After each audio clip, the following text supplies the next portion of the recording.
Viktor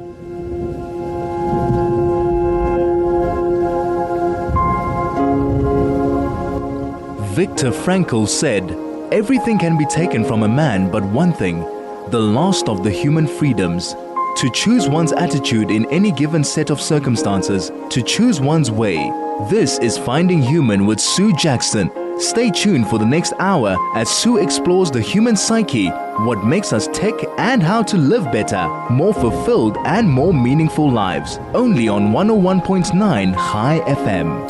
Hello, this is Sue Jackson on the Finding Human program, and my guest today from Israel is Harris V. Green. And Harris has been with me twice before this during the year.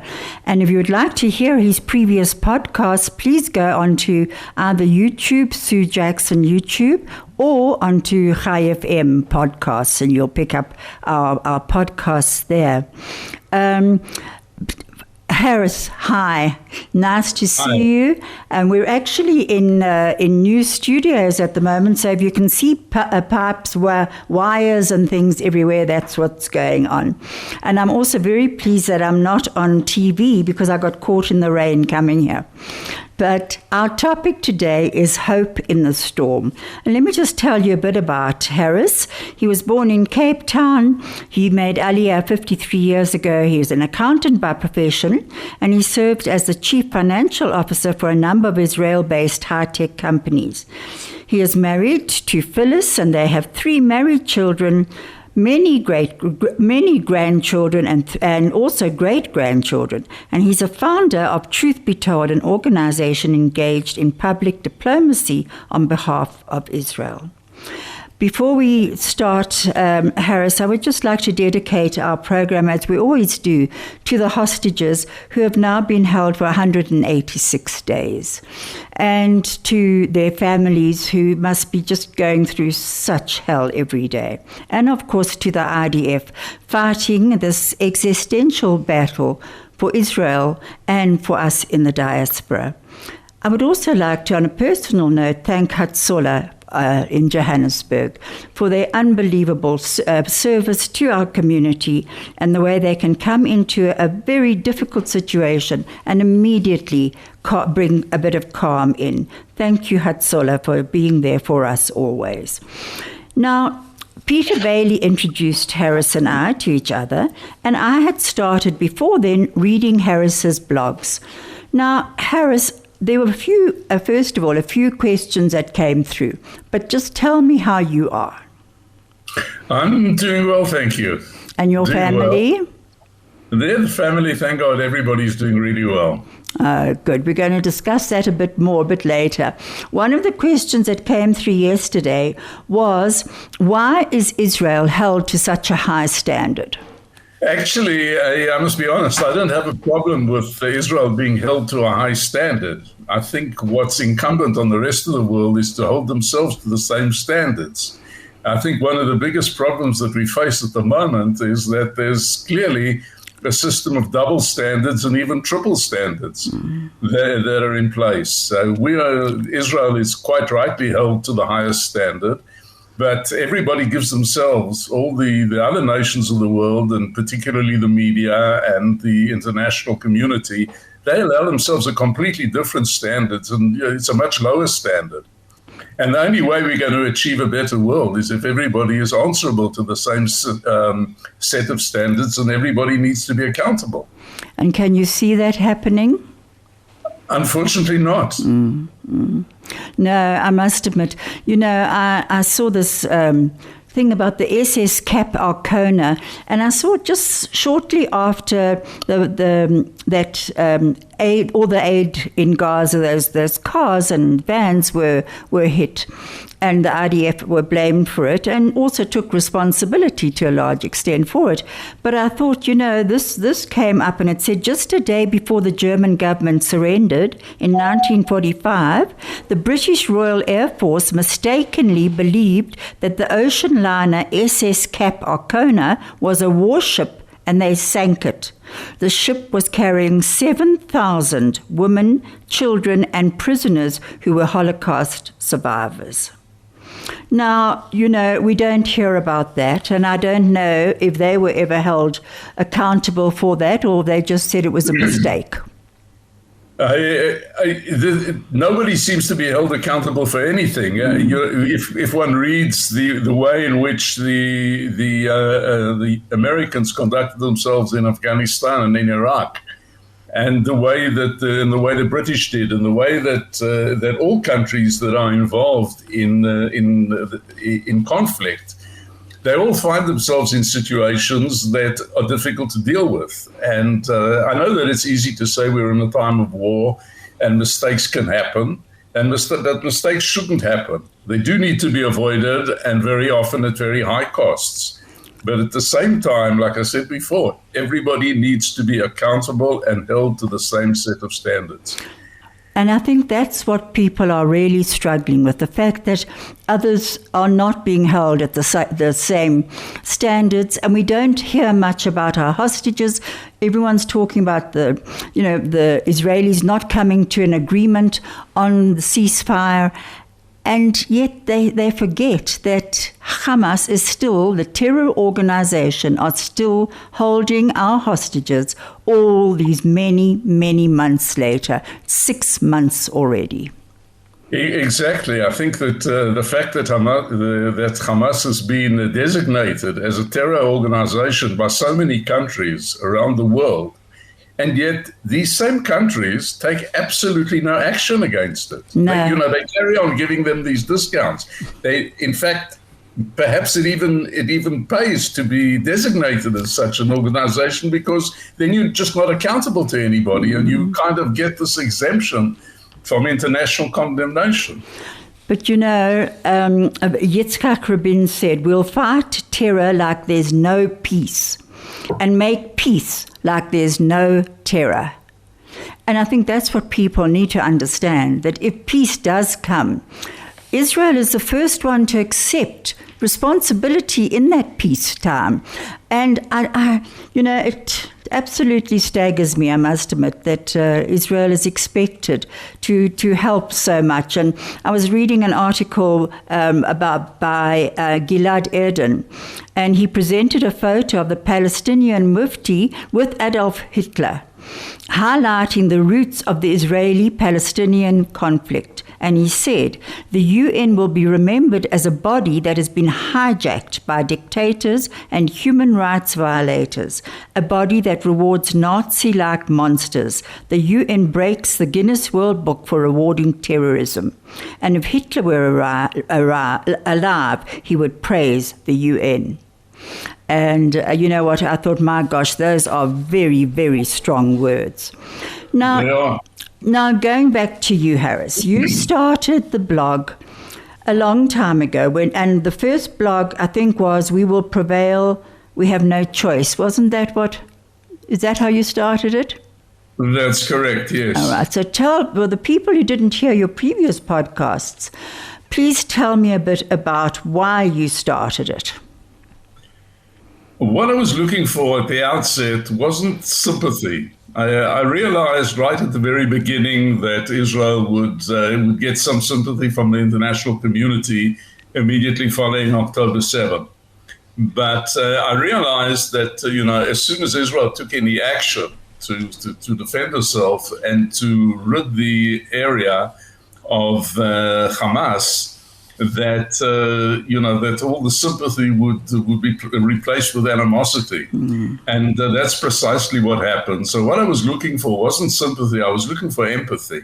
I wanted people to understand that there was a job to be done, a difficult job to be done, and one that takes a lot of fortitude and courage and self-conviction. And without that, the job just cannot get done. And I think that the world, or the so-called free world, has proved that they don't have the stomach for this. They don't want to deal with it. They think that by allowing things to go on, that we'll achieve quiet and peace for a short period of time, and they think it's going to be everlasting. It's not. And people need to understand that. And I think that's really why I wanted to keep the blog alive and keep it going for as long as I could. I'm not a trained journalist, and so finding something to write on a weekly basis, and at the same time trying to focus on personal issues and to try and give people an insight as to what we were living with over here. I thought that was important, and that's what motivated the blog. And I must admit, that blog I have really enjoyed. For people who haven't heard about the blog, go on to Lay of the Land on Google or Safari, and you can push on blogs, and you'll see all the different people who present who write for blogs. Harris V. Green is there, and the Lay of the Land have some amazing articles as well. This is Finding Human with Sue Jackson, only on 101.9 High FM. Hello, this is Sue Jackson on the Finding Human program on 101.9 High FM. My guest today is Harris V. Green, and he's in Israel. If you'd like to send us any messages, please do so on SMS 34519, or you can telegram us on 061 895 1019. Harris, back to you again. So you started the blog. I also wanted to tell people that there's a very good article on South African cricket, and of course our young boy who was stripped of his captaincy, and that's on Lay of the Land. It says South African cricket on a sticky wicket. It's a very good article. Now, Harris, you definitely brought a lot in. Did people come to you and start talking to you and saying, this is what you should write, or what started happening? On the one hand, one has to keep articles at a reasonable length. You cannot go on and on indiscriminately. So people say, you should have said that, or you should have been more forceful about something else. And of course, there are those people who took issue with certain of the issues that I wrote. But nonetheless, it's I sort of tried to fit myself into a 900 to 1,000 word article each week, and that was really and I tried to focus, like I said, on my family, on my personal experiences, because I thought that was the best way of getting the message out, and to try and create the empathy that I spoke about earlier. And you certainly did. On March the 12th, you wrote what is left of the so-called free world, when the democratic values and freedoms are in decay and refuses to outlaw terror, or is it just when it's against Jews? That's what you asked. And you said there's been a denial and a deafening silence. And tell me about the UN and how you felt about the UN not publishing, first of all, not actually even recognizing what had happened on the 7th, more or less. And then, as you said, they eventually confirmed the rapes. Well, the rapes have been, have now been, their authenticity has now been confirmed in the UN report. But it's still, that isn't sufficient yet for the UN Security Council. They still refuse to condemn Hamas for committing any acts of terror or committing acts of violence. The other thing is that I'm sure you recall that very shortly after the hostilities began, a hospital in Gaza was bombed, and of course Israel was to blame immediately. And all the foghorns who support the cause, Al Jazeera and the BBC and Sky News and all the rest of them, all the other international media, immediately accepted the information from Gaza. And it's since transpired, of course, almost immediately transpired that the damage that was caused by a rocket, Islamic Jihad rocket that was misfired and landed in the car park next to the hospital. The Hamas claimed that more than 400 people were killed.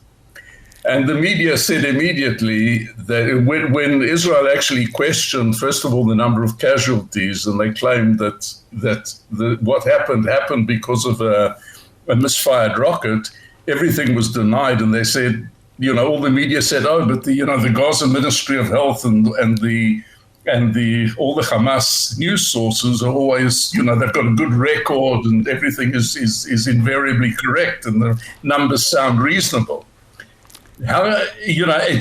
Yesterday, it became apparently some Islamic Jihad official announced that this was a deliberate, that the misinformation and the disinformation was deliberate on their part, in order to try and create sympathy from the rest of the world.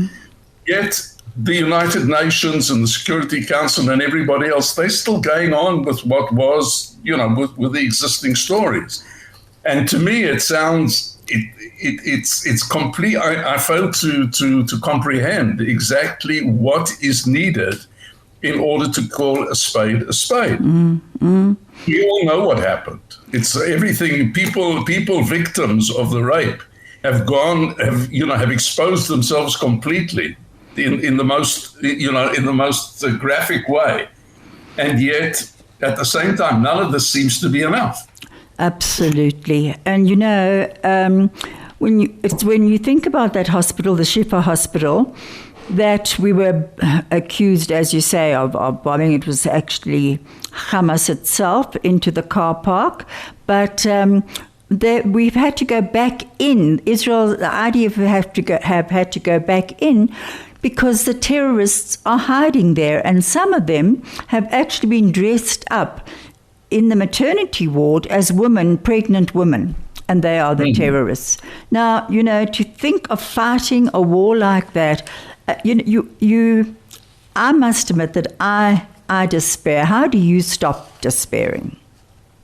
Again, I find it very difficult because, we all went to school. We were all taught the difference between right and wrong. We were always taught that honesty was the only policy, and there wasn't that people needed to be held accountable for their actions. Those are the basic values that we were taught. And yet you see today that people are allowed to get away with anything. And if the Secretary General of the United Nations can make the comment that what happened in Gaza never happened in a vacuum, then one might say that all the Israeli retaliation in Gaza also never happened in a vacuum. But of course, there's a different standard for Israel and a different standard for everybody else. And that's what I find really, really frustrating. And I feel that a lot of the values that were inculcated in me as a young man at school and what I got from home, that all these things, it's all been pie in the sky. It's not true. These what we thought were universal values, they are not universal values. No. Or they're not universally respected values. And I find it very upsetting. I do too, and I must admit each day I have to speak to myself about finding the hope in the day. And the other day I actually came across it was a little saying which was quite nice, and I thought especially for our topic today is hope in the storm. And it came across like this. I'm going to hold it up so you can see it. It says H full stop, O full stop, P full stop, E full stop. Hold on, pain ends.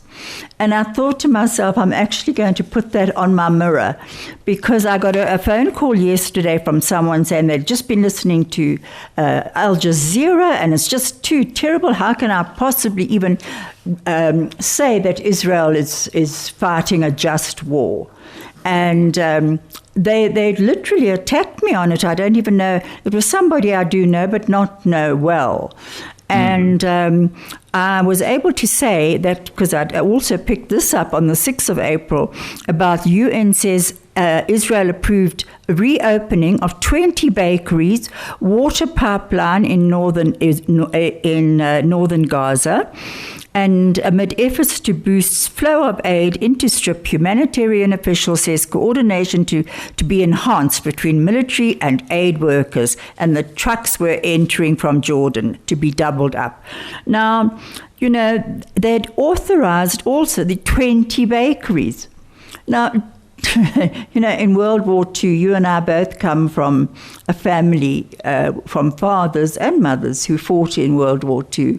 And I certainly don't remember my father ever telling me that he had dropped aid packages onto Germany as a in bomber command. No, that's absolutely correct. I think, if anything, that I know my father served in North Africa, and I think, if anything, they were short of supplies rather than having supplies to be able to drop, to the benefit of the enemies. Well, I remember my mom saying that when she was in London and they were bombing London and they were given food vouchers, 1 egg or something a week, which she used to keep for my dad when he came back from during flying at night every few days, so at least he could have an egg. Now, I mean, nobody was sending eggs in food packages then, that's for sure. You actually, in your blog, you said resolving a humanitarian catastrophe in Gaza requires the immediate and unconditional release of all the hostages, and that they are an integral part of the humanitarian catastrophe in Gaza.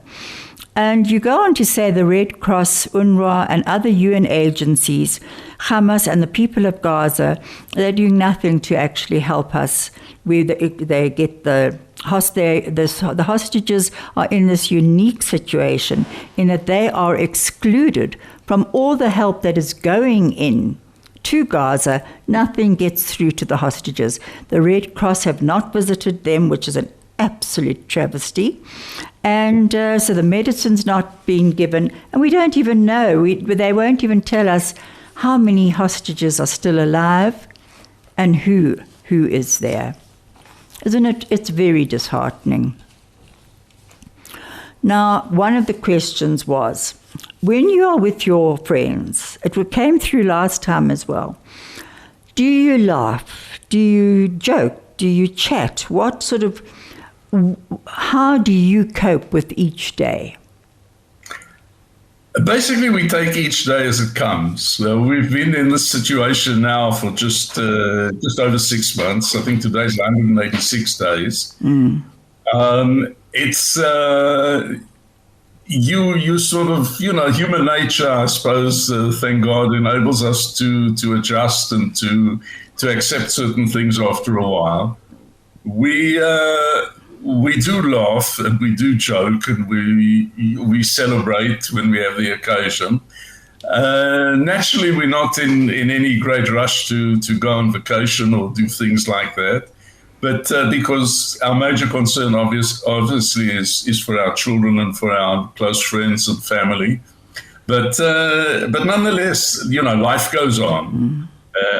Fortunately, our bowling club is open and I'm able to play around sometimes twice a week, and I enjoy that. And but again, it's not simple. The news that we hear on the radio and is not always the best. And again, the levels of frustration, particularly with the international community, and their failure to provide the empathy that we need in order to rid the world of this great evil, is something that which the frustration remains with everybody. In terms of the subject of discussion amongst friends and colleagues and things like that, it's true a lot of it is war related, but there's time for jokes, and there's a certain sort of humor that also has begun to develop. And, we manage. I still wouldn't change it for anything. I was going to say, I think that is the strength of the Israeli spirit, that they mourn with whoever is lost in the IDF or among the hostages. The entire country mourns. And you see these queues and queues, or lines and lines of people of all ages lining the roads, in honor of a soldier who's just been killed, and going through the city or the town wherever they came from. I found that so unbelievably moving. But at the same time, sorry, yes? No, what I wanted to say is that on our television news, very often they go into the rehabilitation wards in hospitals, and they interview young people 19, 20, 21, 22, people who've lost limbs. And they show how these people are coping with it. And, the long periods of rehabilitation and the dedication of the medical staff in getting them back on their feet and back onto walkers and things like that. And you listen to the attitude of these people. Now, these are youngsters.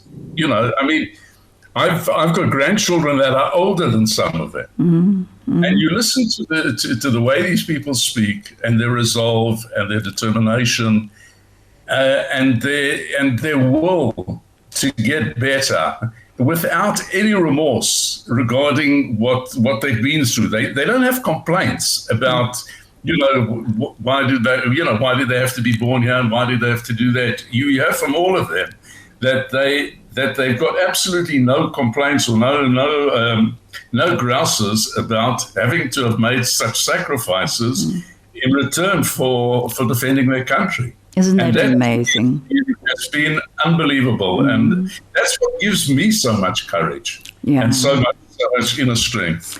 I must admit, I also find such inner strength from that.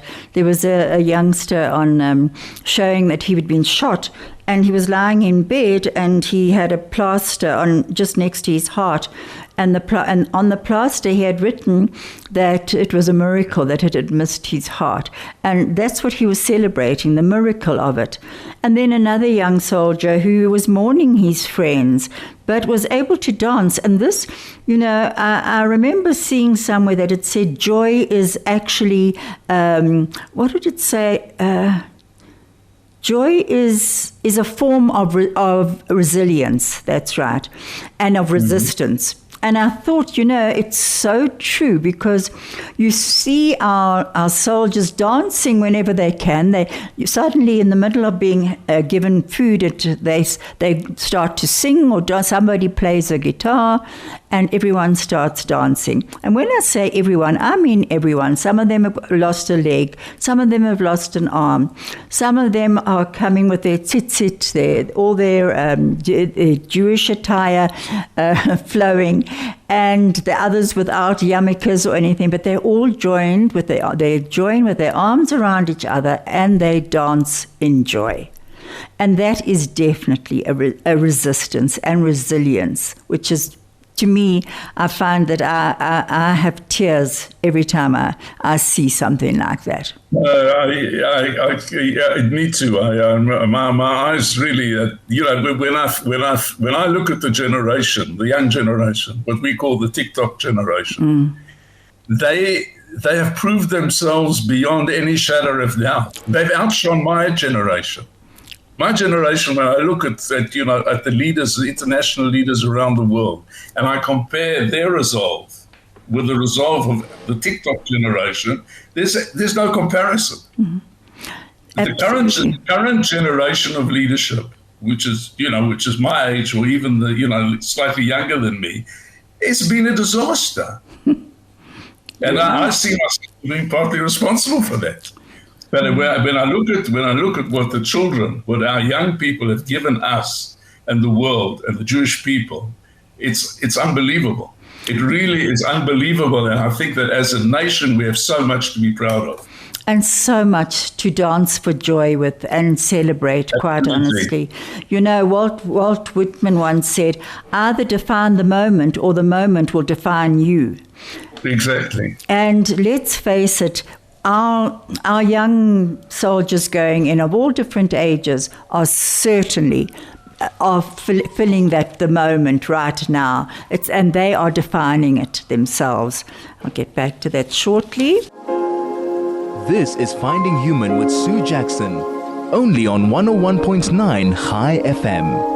Hello, this is Sue Jackson on the Finding Human program.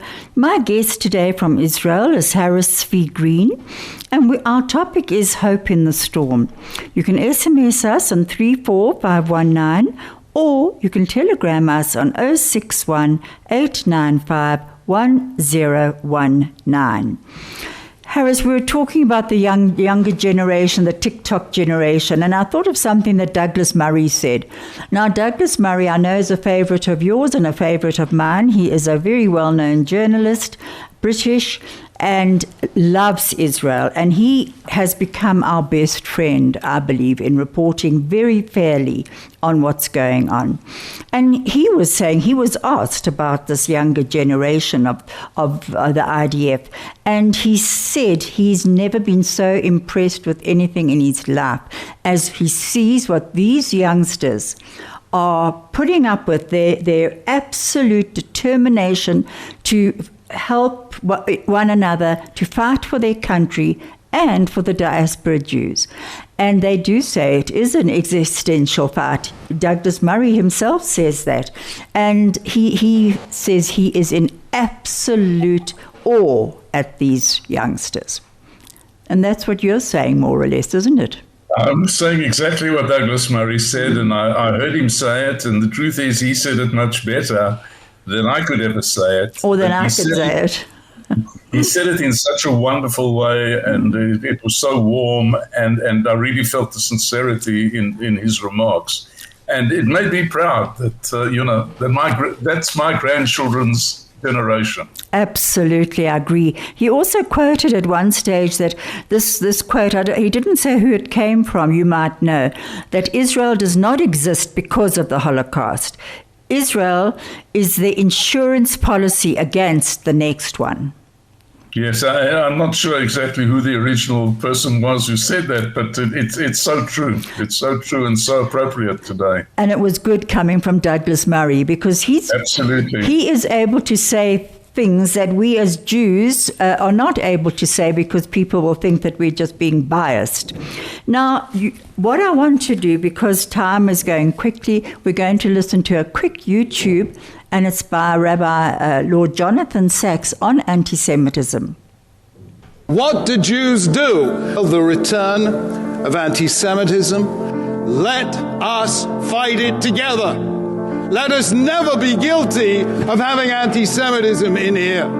If some people in the world don't like us, let us respond by showing that we love one another. Let us be at peace with one another if we want to be at peace with the world. Because I tell you this from the depth of my heart, when Jews stand together, no force on earth can ever prevail against us. So when out there is despair, let us bring hope. When out there is hurt, let us heal. And when out there is division, let us show that we are enlarged and not diminished by our differences. You know as well as I do that when the world is united, Jews are divided, right? Now the world is divided. Let's us do the opposite thing and show that we are united. This is Finding Human with Sue Jackson, only on 101.9 High FM. Hello, this is Sue Jackson on the Finding Human program, and I'm with Harris V. Green in Israel, and we've just been listening to Lord Jonathan Sacks. Now, Lord Jonathan Sacks, unfortunately, passed away quite a few years ago. But, that I came across that and I thought, how appropriate for our program today. That power in what he said. Isn't that amazing? Absolutely. It's so real. And you know what he said about the fact that when the world is united, the Jews are divided. And when the world is divided, then the Jews are united. And it's so true. It's so true that this kind of reflection is exactly the opposite of what one normally sees in a mirror. Absolutely. But it's so very, very true. So very true. I thought his words just spoke such truth. Now, you have just written your last letter, your last in your series, your weekly letters of your blog from Israel. Why did you do that?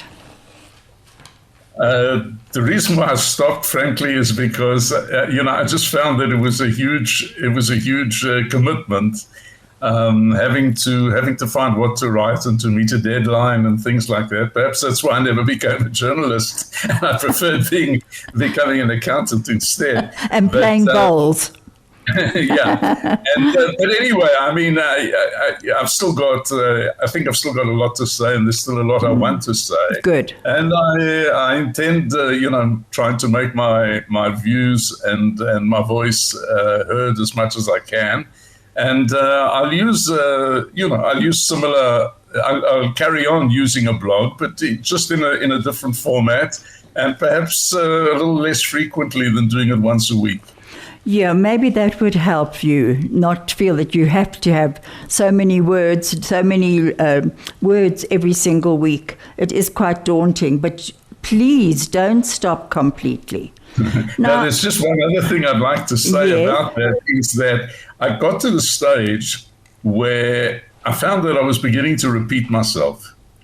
And that was beginning to bother me. That on the one hand, I felt, here I am writing all this stuff. And there are people, I haven't been able to convince the Secretary General of the United Nations or the leaders of too many countries around the world as to the authenticity of my complaints. But at the same time, I think that a lot of these things, they just need to be repeated. And again, when people said, you speak to the converted, very often the converted themselves need to be reassured, that because the waves, the tsunami that we face from Al Jazeera and from the entire propaganda machine, which is directed so specifically against us, we need to fight this. We can't afford to move out the way. Absolutely, because in that blog of yours, what you did say, that Golda Meir had said, I know we will ultimately prevail. We have no choice. And she said, we have nowhere else to go. And that's what she said, actually, to Joe Biden when he was a newly elected Democratic senator for Delaware. Isn't that amazing? And you put that in your blog. And you also said, without a doubt, this week's hero, and this is why I don't want you to ever stop writing this blog, because these are the things that we need to hear, that this week's hero is Amat Susana. And I don't know if that's how you pronounce her. She was a resident of Kibbutz Kfar Aza, and she was abducted from her home by the Hamas terrorists on October the 7th. And after 55 days in Gaza, she was released. I heard her speak. And you heard her speak. And when you say that she's the hero of the week, I really agree with you. It's quite amazing. She had an 8-hour interview with the New York Times, and she spoke in detail about the way she was sexually abused. That definitely has to get out there. This is Finding Human with Sue Jackson, only on 101.9 High FM. Hello, this is Sue Jackson on the Finding Human program, and I'm with Harris V. Green in Israel. Well, he's in Israel. Unfortunately, I'm not. We're going to be told to wrap up shortly. So I want to go on to the end of your blog, the last blog that you did, which said, Mensch with a Mission. And you write that you lament the sad passing of Joe Lieberman. Tell me about Joe Lieberman and why you lament his passing. Well, Joe Lieberman was somebody who, first of all, for those who are not aware, he was a member of the American Senate. He was once the candidate for vice presidency, ran for vice presidency, and with Al Gore. And I happened to be in the U.S. at the time on a business trip at the time of the election. And I remember how close that election was between George Bush and Al Gore, and where they couldn't call the result in Florida, which was going to determine who had won the presidential race. Is that so? Anyway, I had the good fortune on another trip to America. On one Shabbat morning, I was in shul in Washington, and I actually met Senator Lieberman there. And he was such a quiet and unassuming person. It's so different from any of the sort of world leaders we know today. He was a quiet person. He was able to work he was able to work the bipartisan route. He was nominally a Democrat. He was an independent, but more with Democratic leanings. But at the same time, he was able to work together with Republicans for what he considered to be the common good of Americans. And that was his strength. He wasn't loud, he wasn't noisy.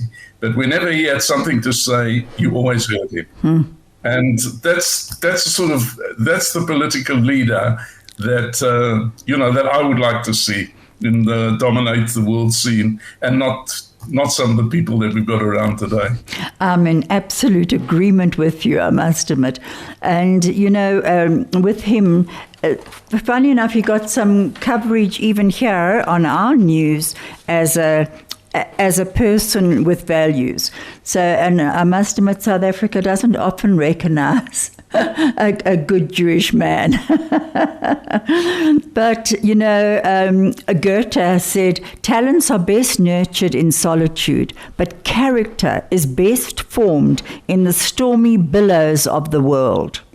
And my gosh, I think that's what we are all being asked to do.